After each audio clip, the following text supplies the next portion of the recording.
Hello, everyone, and welcome to the U.S. Center, the last event of the day here at the U.S. Center. Methane Data to Action, how satellites will change the face of methane mitigation. It's my honor to introduce to the stage Deputy Special Presidential Envoy for Climate, Rick Duke.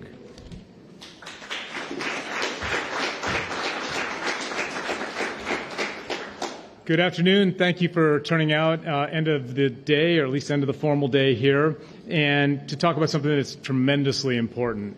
Methane that's already in the atmosphere, of course, is causing a third of today's climate change. And thankfully, it's been a big year for methane action and a big COP for methane action. Let me start with the Sunnyland statement.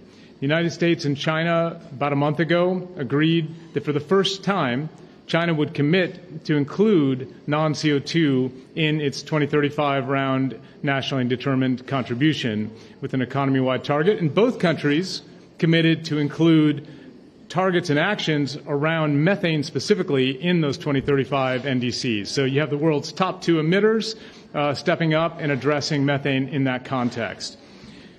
That Sunnyland statement also included a commitment to host a summit on methane and non-CO2 here at COP.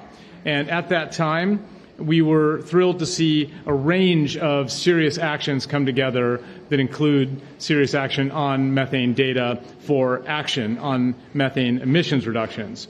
There was $1 billion, in fact more than $1 billion with a B, for new grant funding since last COP for methane action, and that included very material support for the architecture that's needed to measure better on methane so that we can manage better on methane.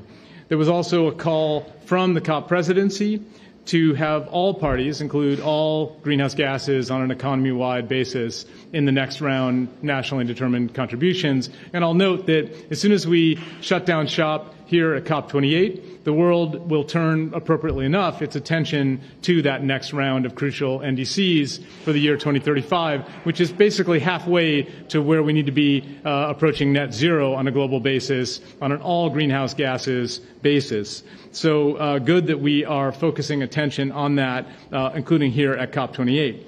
In addition, we had 5 governments, the U.S., the European Commission, Canada, Brazil, Nigeria, announce new oil and gas methane regulations or the intent to set those. The U.S. regulation alone is worth 1.5 gigatons of CO2 equivalent of reduced emissions, and it will reduce our economy-wide emissions a full 2% in the year 2030, helping us to deliver on our current nationally determined contribution. And it was much more than that, but I want to just make sure that everyone's aware that the Global Methane Pledge, with its 155 countries, is converting to implementation now, and it's happening at this COP. We're also thrilled, by the way, to see Kazakhstan and Turkmenistan join the Global Methane Pledge, taking serious action as top 20 oil and gas methane emitters as well. But relevant for the discussion today, we've had several announcements on methane data specifically, including new funding for methane data collection and the full launch, not just the pilot now, but the full launch of the International Methane Emissions Observatory's Methane Alert and Response System, or MARS. And let me spend a minute on MARS, not literally, but in its 2023 pilot phase, the MARS initiative detected over 1,000 energy sector methane plumes globally, linked 400 of these plumes to energy sector facilities, and notified 127 events to 6 national governments and relevant Oil and Gas Methane Partnership 2.0 member companies. This is just a preview, a glimpse of what methane data can do to drive emissions reduction impact. As the U.S. government, we are happy to be among the governments that are supporting IMEO and the MARS initiative that we pushed for. I want to make 2 quick points before I turn things over to this extraordinary panel. First, we have to keep our eyes on the prize of actually reducing methane emissions. We're not measuring just to measure. We're not measuring for methane science here. We're measuring in order to cut methane emissions and avoid the waste that is in fossil systems, and to make sure that we are finding and identifying the major emission sources in the waste sector and landfills and dumps, and that we are doing what we can even in the agriculture sector through those measurement efforts. And Mars is a great example of what we need to do along the lines of taking the data and converting them into impact. But there are many more applications that would have not even been imagined yet. And we need everyone's creativity here in this room and partners well beyond to develop the specific and high-impact applications of the ever more precise methane data that we're working so hard with partners, including those on this panel, to make available. And second, and very relatedly, we do need better ways to collaborate more quickly and more seriously. We've got 7 short years to stop the growth in methane emissions that is still unfortunately occurring and actually deliver 30% reductions consistent with the global methane pledge. And so we need to get into a faster and more collaborative mode of interaction across the board. And this isn't easy, especially in a space that crosses so many disciplines as well as public, private, and nonprofit sectors. I know all of us here are motivated by the climate benefits of this work, and we just need to find ways to work together and more quickly across the board. I want to thank the Global Methane Hub for stepping into this space so decisively to raise the profile of methane data and help coordinate philanthropic funding through their Data to Methane Action Campaign. I think this is a good example of what we need, and it comes with a major commitment of philanthropic support in grant form to really follow through.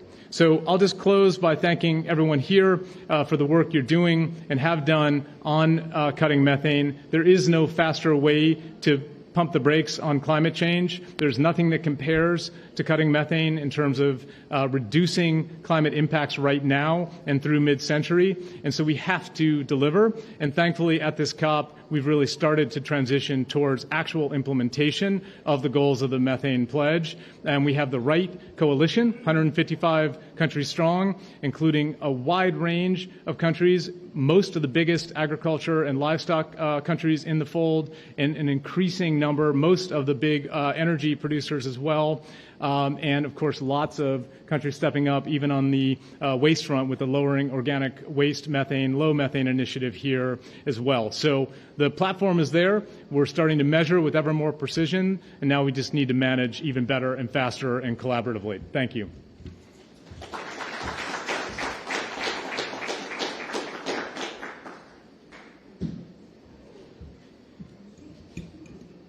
Thank you, Rick, and thank you everyone for being here with us and to the U.S. Center to host this event. And today, as Rick was saying, we are going to talk about this Methane Data to Action campaign.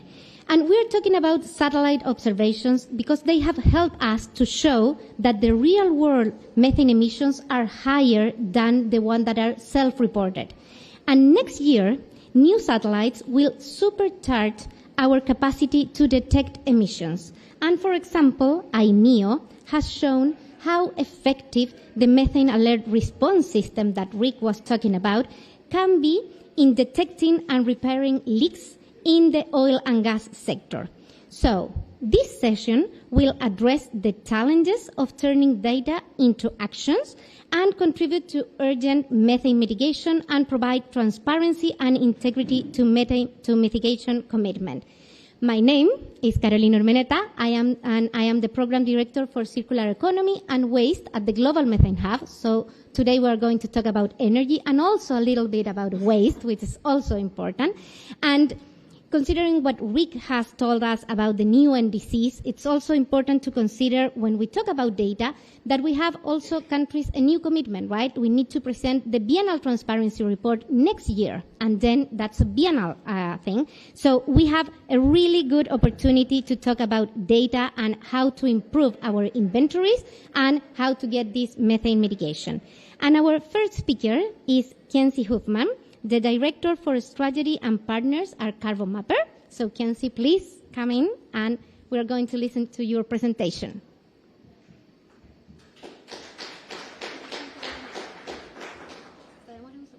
It takes a minute. Oh, got don't it. worry, don't worry. You don't need I'm to no do that. worried. No. Like there, Oh. there it is. Don't worry. Okay. It takes just a Okay. minute to be there. Here it is. Don't worry. It's mounted. Like there it is. Supposed to. Okay. There it is. Awesome. No, it's really great to be here and happy to have this discussion with you all. You know, as Rick was saying, we've come far in terms of awareness of methane detecting satellites and their role in this conversation. And they're now a really important part of the dialogue in terms of climate solutions. So they're not just about making it visible, but actually helping to drive action. A big question that we often get so I'm at Carbon Mapper, that we often get is how are satellites going to have a transformative impact for mitigation? And the first thing I say is that they're offering an unprecedented and unique vantage point and ability to really see almost anywhere. And what we're seeing, so these are just to kind of help put it in context because it's complicated. There is an emerging ecosystem of tools and technologies that are really helping and are going to be delivering data from regions and basins down to individual facilities. And they're going to be delivering this data at a scale of transparency and at a granularity that we just haven't seen before. But the thing that's really important to note is that satellites alone can't address all of the questions and needs we have regarding methane emissions. They are not a silver bullet, but we still need a portfolio of solutions from ground-based and in situ to aerial and satellites. That being said, they are a really critical tool with a lot of different capabilities. And so one of the most important things about using satellites to drive action is to better match the capability with the use. So on one hand, just to kind of give some context on the landscape of the satellites that are coming and already exist, is that there are some that are really focused on area mapping. So those detect emissions at the scale of basins, regions, and nations. And those are best suited to support aggregate emission accounting and inventory development. Others are more focused on the point source. So those detect large emission events, but at a finer scale, so down to the facility or a piece of infrastructure. And that kind of data is actually really geared towards supporting direct mitigation action, especially for those on the ground. So it can help to identify and fix a malfunctioning flare or a pipeline leak, for example. But we're entering this really exciting time where both capabilities are joining existing capabilities to address all sorts of types of questions and challenges that we have regarding methane monitoring. And that data is also becoming widely available. So the second reason that is really exciting about the role of satellites in driving action is that it's going to fill some really critical data gaps. So at Carbon Mapper, there's a lot of data gaps, so I'll let the others on the panel talk about some of those. But at Carbon Mapper, we're really focused on the point source, or especially the large methane events, also called super emitters, that are really the low-hanging fruit for methane action in the short term. So for those who aren't familiar, super emitters and why they're important, super emitters can in many places disproportionately contribute to regional emissions. And in often cases, they're really fixable. And so what that means is if we can identify where they are, we can help support direct mitigation and have a really huge impact quickly in reducing methane emissions. And they can also be found in a number of different sectors that are, kind of the ones that we're all really focused on: oil and gas, waste, agriculture. So this is where Carbon Mapper is really focused. And so for those who aren't familiar with Carbon Mapper, we're a nonprofit that is focused on making methane and CO2 data actionable and accessible. And we're doing this we use remote sensing technology to detect, pinpoint, and quantify methane emissions at the scale of individual facilities. So we've been, to date, we've been using a lot of aerial surveys, as well as starting to analyze NASA's data from NASA's IMEO mission, which there were some really great presentations from NOAA and NASA leadership on that earlier this week. But one of the things that is really transformative about what we're doing is we also lead a really unique public-private partnership that is backed by philanthropy to develop and deploy 2 satellites with this type of capability. And we're doing this with a whole host of coalition partners, including NASA Jet Propulsion Laboratory, the satellite company Planet Labs, the state of California, RMI, among many others. And what's really unique about what we did is we brought together experts across technology and science and engineering and policy to really do something that none of us could do on our own at the scale and the speed at which we needed to do that. And this is really an important element of what we're doing is that all of the methane and CO2 data that we're collecting is being made publicly available via our data portal. So you should check it out. It's already got a ton of plumes from our aerial surveys. But what we really can't underestimate about the power of this technology is that it is making the invisible visible. And that is also really critical to raising awareness on the methane problem. And we know that in a lot of cases, seeing is believing. And we've actually experienced this with a number of stakeholders. There's a lot of science and a lot of rocket science to a lot of what's going on all of this. But when we can show where the emissions are and actually talk to the decision makers about where the emissions and what they look like, they actually start to really understand the urgency and the scope of what they can actually accomplish if they start to address the methane emissions. And by making it visible, as well as quantifying it, we can unlock a host of mitigation pathways. So these observations are not only helping us to quickly find and detect leaks, but they're also helping us to prioritize efforts and investment, as well as support better reporting and verification of mitigation. And that's really one of the final things that I'll leave you before I pass it over to others on the panel, is that one of the really exciting things about these observations is that we've actually already seen this data deliver mitigation results. So at Carbon Mapper, we have conducted a number of aerial surveys for several years now, and especially, so some of these are examples in Colorado as well as California. And we have done many surveys across the state of California and flown over oil and gas production, natural gas pipelines, waste, and we've shared that data with operators on the ground. And they have said that, when they've taken a look at the data, about half of what we've shared with them, these events were previously unknown and they were fixable. And they actually took voluntary action on that data. And so what this does is this emphasizes that having access to this data can really help to drive voluntary actions and then help to push those who maybe aren't going to take those actions to do more to fix them.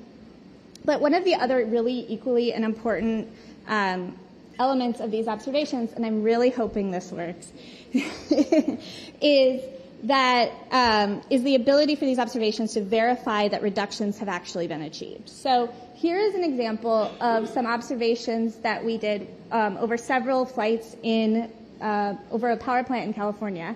And so you can see this over several weeks, we observed a lot of methane. We worked with the state, we worked with the operator, we told them about the emissions, they went out and actually fixed them. And following that, we actually were able to demonstrate that those fixes worked. And you can actually see those reductions in a time lapse, but actually have that impact. And that is huge. That's going to be huge from a validation verification perspective, and it's going to be huge from a mitigation perspective. So with that, there's a lot of exciting elements to this type of technology, and there's a lot of growing capabilities with our colleagues at EDF, as well as through IMEO.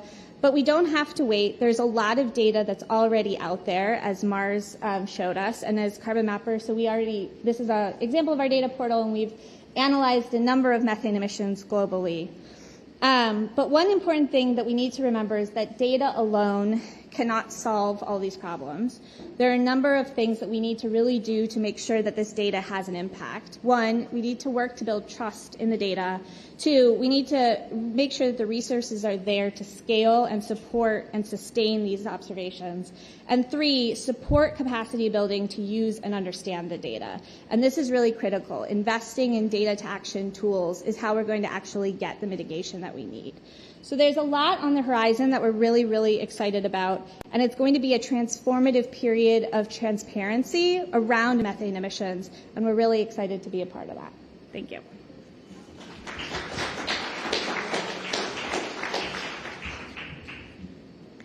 Thank you very much, Kenzie. Now I want to give the floor to Mark Brownstein, the Senior Vice President at EDF. And Mark is going to talk about the MethaneSAT work with IMEO and the role in the implementation of the import standard, right? Welcome, Mark. We'll get there. Yeah. So thank you, everybody. Mark Brownstein, I'm with the Environmental Defense Fund, and for those of you who are not familiar with who we are, we're a global environmental organization with offices in the United States, Europe, India, and China, and we do work in over 30 different countries around the world. I've had the honor and pleasure to lead our methane advocacy work for the better part of a decade. And that's the wrong button. That one? Yeah. Okay.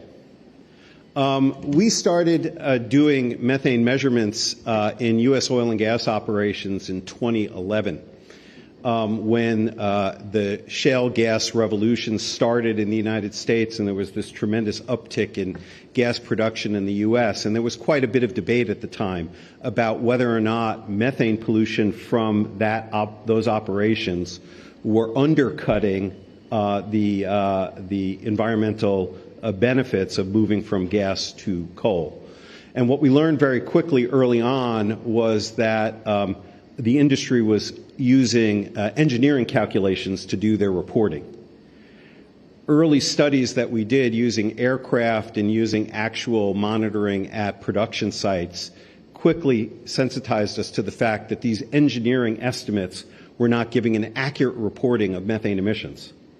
And 16 studies later, about 3 or 4 years later, we were able to conclude that, in fact, that hypothesis was correct, that, in fact, the engineering calculations that industry was using to report emissions were understating emissions by 60%. And so this converted us to be evangelists, if you will, for the cause of going out and doing real measurements. It's been the centerpiece of our advocacy ever since.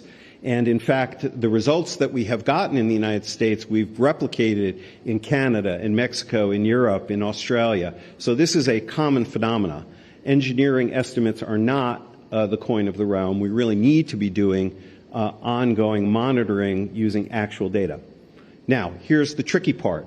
The techniques that we were using to collect this data in the United States were not scalable. Going to each individual facility, flying aircraft over facilities, that is a costly affair and a time-consuming affair. And as well, it's not always possible to do that in all parts of the world. There have definitely been some countries that have not allowed access to aircraft overflights for a variety of reasons. And in fact, even if they did, the simple fact is that getting ongoing information on methane emissions from facilities, and we saw in the last presentation just how important that can be, is just not possible to do with technologies that are, what I'll call terrestrially based. And so this led us 5 years ago to come up with the idea of MethaneSAT, which would be a satellite which would efficiently collect the data on the oil and gas operations worldwide and be able to do that on an ongoing and replicable basis and make that information freely available to all stakeholders, industry, policymakers, civil society, financial community, what have you. Our goal with MethaneSAT is to get 80% of global oil and gas production. The purpose is really to make this information known to everybody. And the project 5 years later will be ready to launch in the first part of 2024. And you can see some of our partners here. Okay. So what does MethaneSAT do? It is a satellite that works on a global scale. The view is a 200 kilometer by 200 kilometer view. Within that, it is a narrow, very fine pixelated view, so very fine resolution. And most importantly, it has a sensitivity of 3 parts per billion, which means that it can actually detect very low levels of methane against background levels. So you get the full measure of the emissions coming from any particular location or site. The satellite is really cool, but what is also cool are the algorithms that are designed around the satellite. So it's not just about getting the plume of methane emissions, it's also the algorithms that interpret that plume, that tell you the blob of methane that is here came from there, and it was emitted at a certain emission rate. And that's incredibly important, both because where you see it today, like when you have a leak on the from your ceiling, okay, that is not necessarily where the leak in the roof is. Right? The puddle may be on the floor here, the leak may be over there. And the same is true with methane. So when you see a blob of methane on a screen, you have to be able to back calculate where it came from. And knowing something about the rate of emissions tells you something about whether this is one of a super emitter or whether this is more of a chronic problem that has accumulated over time. Our algorithms will allow you to do that. And the reason why sensitivity on the system is so important is we took the sensor that we will use on the satellite and we've flown it on an airplane over oil production fields in the United States. Here's the results of our flights over the Uinta Basin, which is in Utah, in the western part of the U.S. And what we've learned is that 88% of the methane pollution that we saw with our instrument essentially came from small leaks, small events that that most super emitter-oriented satellites would miss. And so when we think about the commitments that the oil companies have made here at the COP to achieve a near zero methane emissions by 2030, we need information not just on the super emitters, but we need information on these area sources too. The commitments that were made this week through the Oil and Gas Decarbonization Charter would have each one of the committing companies achieving at least a 90% reduction. And in order for them to achieve a 90% reduction, they have to have information not just on the super emitter, but on the area emissions as well. And so the MethaneSAT is designed to provide that kind of comprehensive information. Now, we've talked a little bit about the different types of satellites. MethaneSAT sits sort of squarely in the middle. This is the European Space Agency satellite. That's a company called GHGSat that could easily be carbon mapper as well. That gives you very fine, specific resolution on specific locations. MethaneSAT, with its 200-kilometer by 200-kilometer field of view, gives you kind of a regional picture, and at very high resolution. So you get very precise information and very detailed emissions data. This is what it will look like in practice. And what you can see here is that the satellite will essentially be focused on every major oil and gas production basin in the world. And that's really what these squares represent. That's what the field of view will look like. This is sort of a representation of what the data will look like, different colors representing different intensity of emissions. And MethaneSAT will be able to refresh this map on a weekly basis. And one of the data products that we intend to produce is essentially a basin-by-basin emissions profile of all of the oil and gas producing basins in the world. And so that will allow companies and policymakers and investors to know the relative emissions profile of gas coming from different production basins around the world. This is very relevant, for example, to the policy that's being implemented in Europe, where they will be implementing import standards, reporting and import standards, so that they will know the emissions profile of the gas. And we expect that our basin-by-basin profiles will help support their policy decision. In the same manner, the Japanese now are looking at doing something similar, and this data, I believe, will be supportive of them. All of the data will be made available to everybody, so not just policymakers, but we hope that this kind of data will be helpful to industry. Industry now having made commitments to reduce emissions, this becomes a way to independently verify the degree to which they're being successful. And so it will help champion those that are doing a good job in following through. It will also let us know who's falling behind and who needs help or who needs attention to get them back up to speed. Thank you.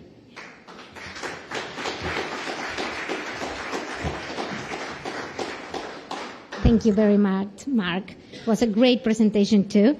And now we have our last speaker, which is Gregory Carmichael, the co-director of the Center of Global and Regional Environmental Research at the University of Iowa, and also from the WMO Greenhouse Gas Watch, who will describe the support of the operations that you do, right? Yes. So welcome, Mark.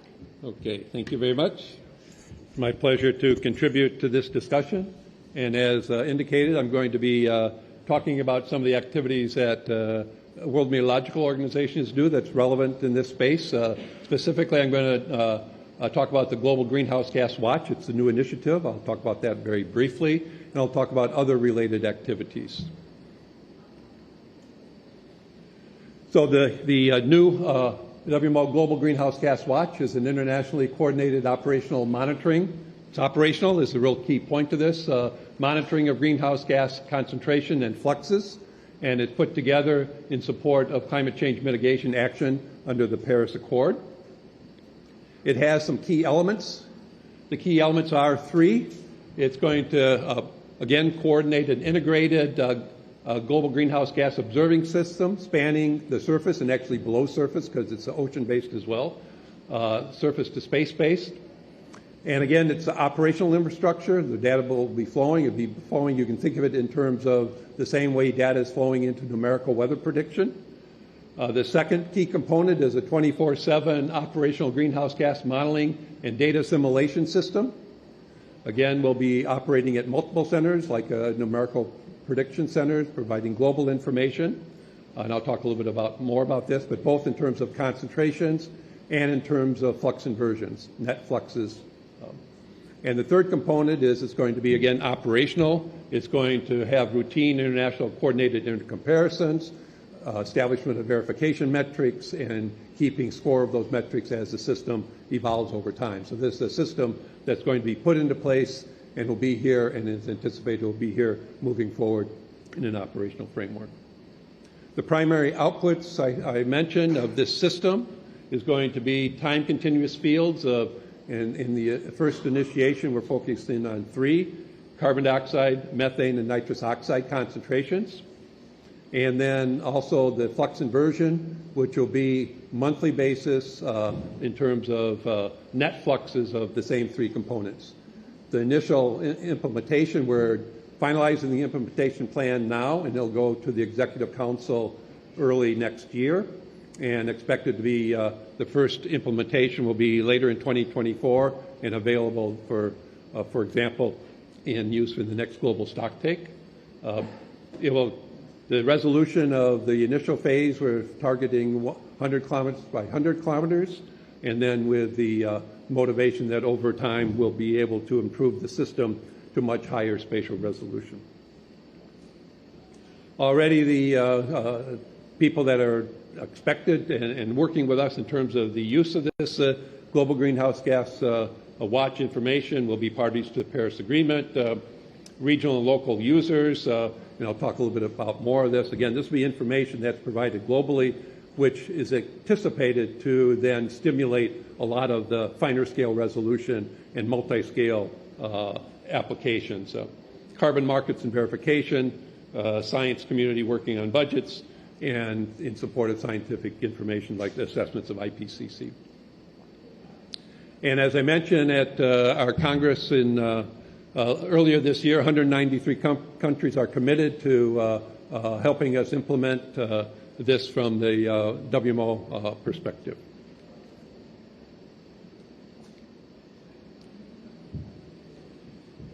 So again, it's very, very important. We talked about this, especially the satellites are very key components. The satellites will be a key component of this operation.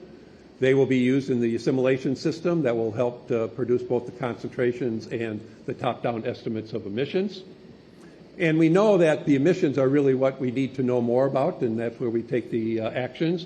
A very common approach, of course, is the bottom-up approach, which is absolutely essential for a variety of reasons, what much of the current activities related to development of greenhouse gas emissions are based upon. The other one, of course, is when we have observations, we have models, we have an assimilation system we can then ask the models, what do the emissions need to be consistent with the observed distributions and changes of concentrations. And so we can infer from the top-down approach the emissions that are consistent with the measurements and the model world and the assimilation system that's using that. And so from that, so we can have a direct link to the centralized accounting, global coverage, spatially disaggregated. Again, the key output, of course, is concentrations are going to be very, very important, but the net fluxes are really what most people are interested. And just like we talked about before, with an operational system, this will be made in near real time. In the first implementation, our plan is calling for the fluxes will be updated on a monthly basis globally. Okay. And so this can be used by the parties individually and not yet in the context of the Paris Agreement. But of course, both of these approaches are absolutely critical. And what this operational system will allow us to do again was that, and so what allow us to do is, again, these two will be sitting there, but that's not enough. We need to really work together, this community, to understand, and can we come to a closure in terms of understanding what we need to do in terms of the bottom-up emissions, what we need to improve the models in the assimilation system, because that has errors too. And this idea of having these two pieces of information working together, working to really try to reconcile them and understand them, then we'll have a fundamental understanding, or a better fundamental understanding of emissions, which will then allow us to be more actionable. Again, I want to emphasize that, again, the satellites are absolutely critical in this component, as are the models in the assimilation system. So this observing system, it all starts with the observing system, and we talked, the last two speakers talked about very exciting evolutions of this observing system. But again, it's necessary that we don't lose track of it. It needs to be from surface to space-based. We need a complete picture. There's a lot of things we can do from space that are exciting, a lot of things that the models can add value to that, but there's a lot of information that we really need from the surface that we need at much higher resolution and much higher quality. The WMO program and the Global Atmospheric Watch program, which I serve as the chair of the Scientific Steering Committee, coordinates globally the high-resolution greenhouse gas emissions that are actually taken and organized by the nations and other organizations, but the WMO GAO programs brings that together and coordinates that activities and uses that data for a whole bunch of applications. Yes, you can see here the current observatory system is about 150 stations for each of these species, and you can see the global coverage. And this information is absolutely fundamental. And I do want to put a plug in for the surface-based observations, how critical they are, but they also are also fragile. They themselves can be subject to natural disasters, climate change, and others. And so the infrastructure that we have is also critical to preserve. We use this information, and excited to say that we just released our annual greenhouse gas bulletin, which uses this surface-based observation to provide very important information. It was released just November, just about 3 weeks ago. And this is, you can find it on the website. Again, it's dealing with the CO2, methane, and nitrous oxide. We get the updated information on the global value. We also update the trends, and you can see here the storyline that we all we need to bend the curves quickly as they all continue to increase. Okay. But again, the surface-based observations are really, really critical in this regard. The other component and the importance of the observing system is that all of us, yeah, we want to get the net flux, but really that's not enough.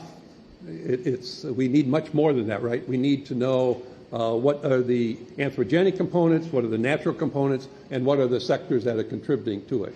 And right now we don't have the capability to do that by itself from satellites. The models can add some information about tagging sectors and give us another estimate of that. But again, the observation information is absolutely critical. And here's just an example that's talked about in the bulletin. Again, the isotopic information is absolutely critical. The isotopic signal is different between fossil and other components. And we can see just here kind of the methane trend over the last 20 years. And you can see also the trend in carbon-13. And this is actually critical information that gives us observational-based information that we can begin to tease out the information that it's not just net fluxes, but now we can begin to attribute the sources that are leading to the changes of methane and other greenhouse gases in the atmosphere. My final statement that I want to say is that all of the things that we heard from the panel and what we're trying to do here are all complementary and necessary. Again, this Global Greenhouse Gas Watch provides us this global context everywhere in a consistent open framework, but that then has value, but it also can drive a lot of more information to getting down to higher resolution and more source-specific information. And the previous two speakers talked about and represented this tiered, the satellite approach, and then we can, if we want to know better what's going on at the more facility-based, we can have more observations that'll give us more information. And then the same thing happens from the modeling interpretation of this. So it's not just the observations, but the modeling also takes a tiered approach. And another of our programs, the Integrated Global Greenhouse Gas Information System, IGGIS, is already setting forth examples of how we can do this tiered approach, downscale information, and provide best practices for taking information and developing it into sector-based information that then is more actionable. So with that, I am pleased to have the opportunity again to talk about and introduce you to the WMO Global Greenhouse Gas Watch. I think it's very exciting, and I think it will be a contribution to the community. It will help enable this multi-tiered approach. It will help advance the top-down emission estimates because it will be in an operational framework where we'll have multiple estimates, and we'll be working together to improve those, just like numerical weather prediction over time works together with independent centers to improve the capabilities. And again, why it's needed, again, emissions inventories cannot be realigned with the growing atmospheric concentrations from a bottom-up perspective today. And that's absolutely essential from a Paris Agreement. On the carbon dioxide side, it's also, a lot of our approaches to getting to net zero are from offsets. Okay, and we don't know if that's an asset or not, right? Is that flux actually going down in those regions? Is it going down over time in those regions or not? And so this, again, with the net fluxes routinely upgraded everywhere on the globe, that's another application. And I want to emphasize that the infrastructure required for this activity is already in place, and we have a lot of experience at WMO from another sector, from weather. And so the success will require active contributions. But again, we're committed to move forward the implementation plan, and we plan to have this moving forward early next year. Thank you.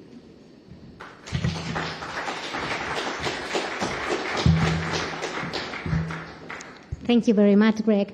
And as you think, because we will have some time to do some questions, so while you think about your questions for the panel, I will share with you some things that we are having and the advance that we are doing in the waste sector too, because it's really important. Like the waste sector is the third sector of methane emission. We account for 20% of the emissions, so I need to go to the next one. The first day at COP, we launched this waste map, okay, the waste methane assessment platform, where you could see the emissions from the waste sector. And if you go to the web link that it's there, you could see emissions related with inventories at national and subnational level, and also the information that we have from satellite monitoring from different partners like GHGSat and SRON and Tropomi, Carbon Mapper, and then we will have IMEO too working on this data related with the waste sector. And what's important here is that when we talk about methane data to action campaign, we need to talk about who needs to do the action, right? We were talking about the private sector, but in the waste sector, we're talking also about the subnational governments. So a couple of days ago, we launched this Lowering Organic Waste Methane Partnership, Low Methane, which is an initiative related with the waste sector, and the vision is to cut at least 1 million tons per year of methane well before 2030. working with 40 subnational jurisdictions and unlocking $10 billion. Because, of course, what we need here is to have methane mitigation, and for that we need investment, right? We need funds to do the implementation.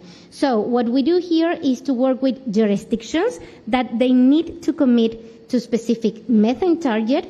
They need to also have a multi-level approach and to work on partnerships. And when we talk about partnership, we're talking about partners that are working in different areas. Today, we are hearing three partners that are working on data, right, and transparency.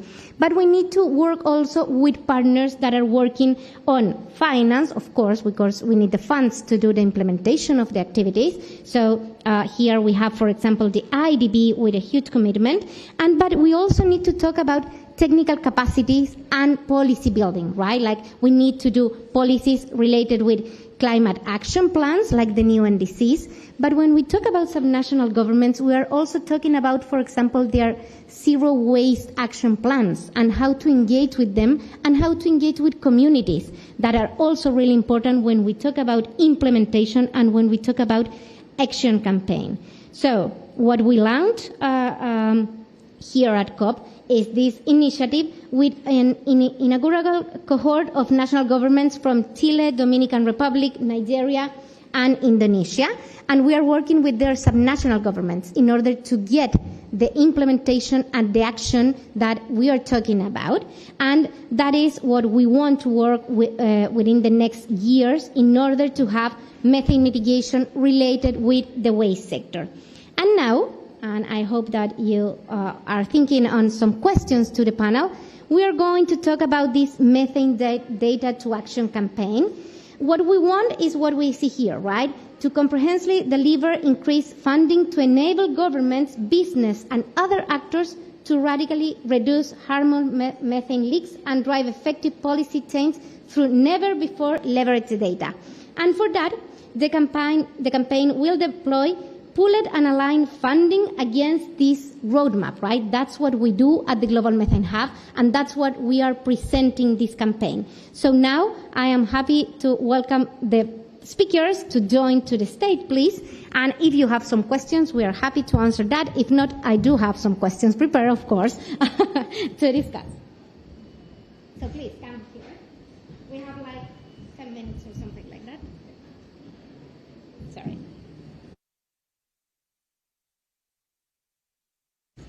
Oh, no. So, thank you very much.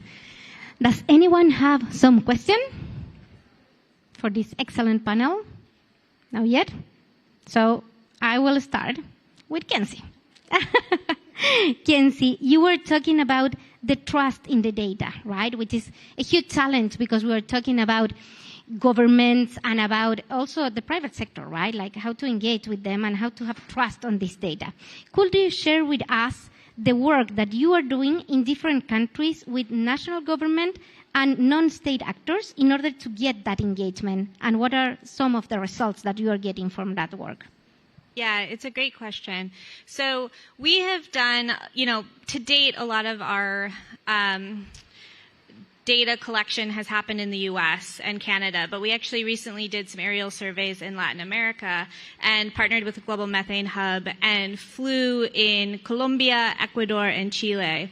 And a big piece of that engagement was talking to them about what this type of data can do, how it can help support their own objectives, their own goals, their own policies. And then we worked really closely with them to, once we got the flights, both to plan where we were going to look, make sure that they had buy-in in the planning process, and then also continued to work with them after the data was delivered to better understand what it, means, how they can use it. And we're still undergoing a lot of collaboration on that front. And they've actually, in Chile especially, taken that data and are starting to use it and in looking at how to make improvements in their own waste sector, as well as looking at, in other countries like Colombia, looking at how that data can compare to inventories and what does that take. And that's a big task. It's not a small task.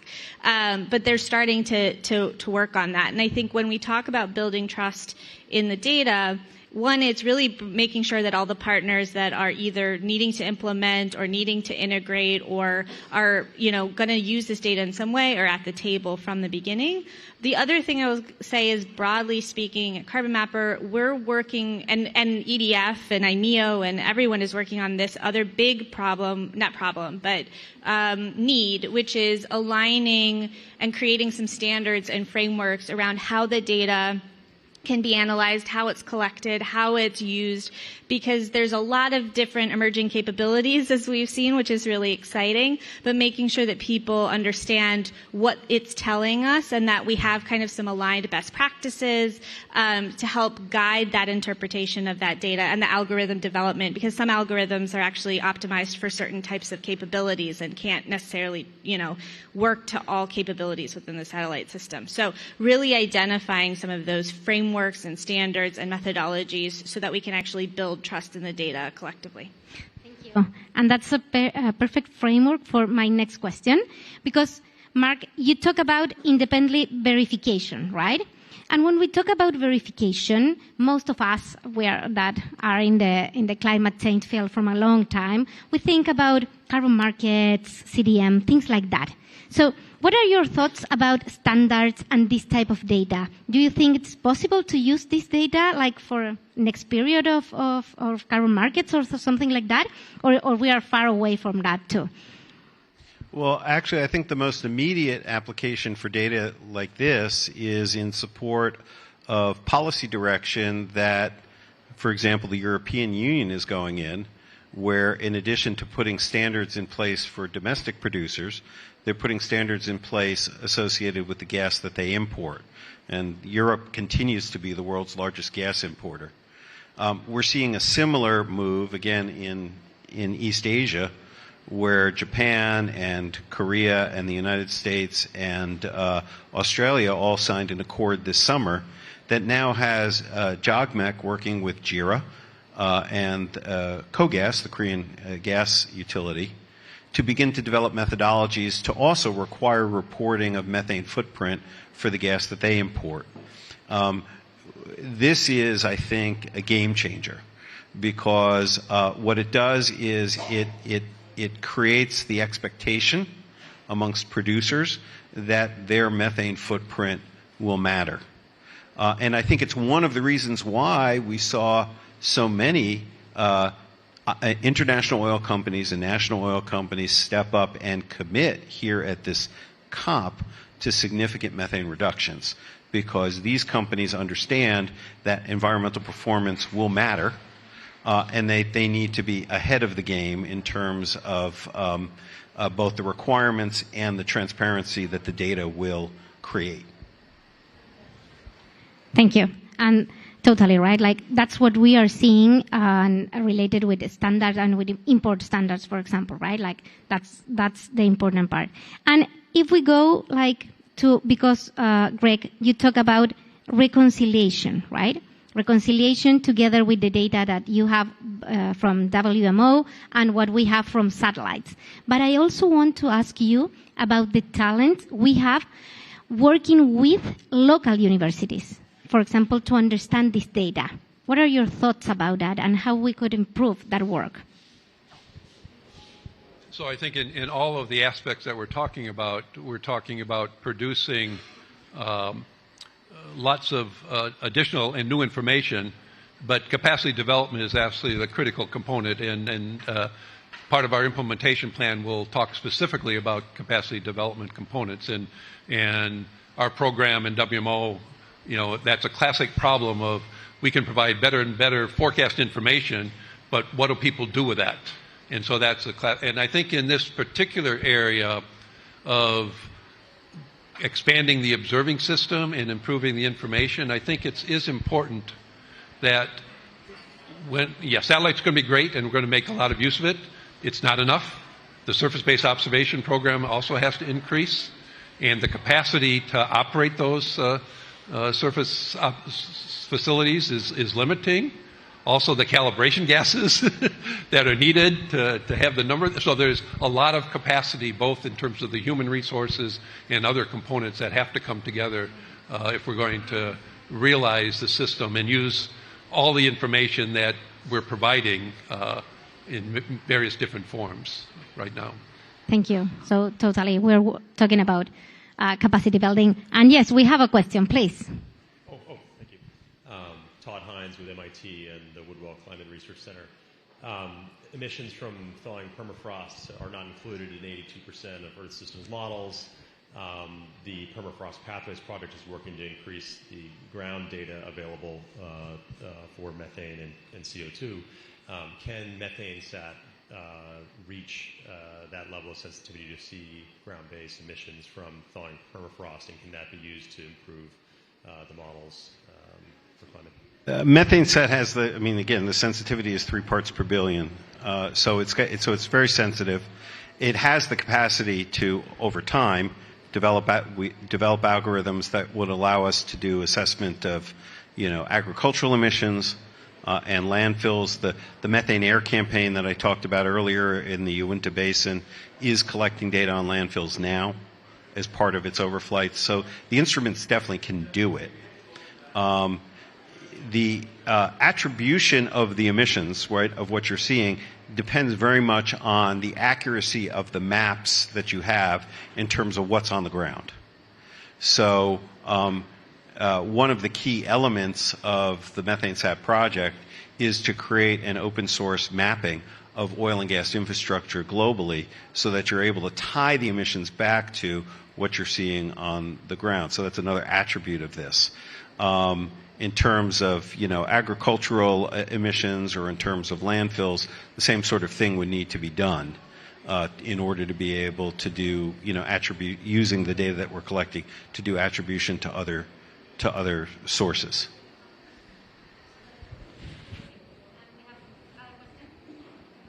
And this will be the last question.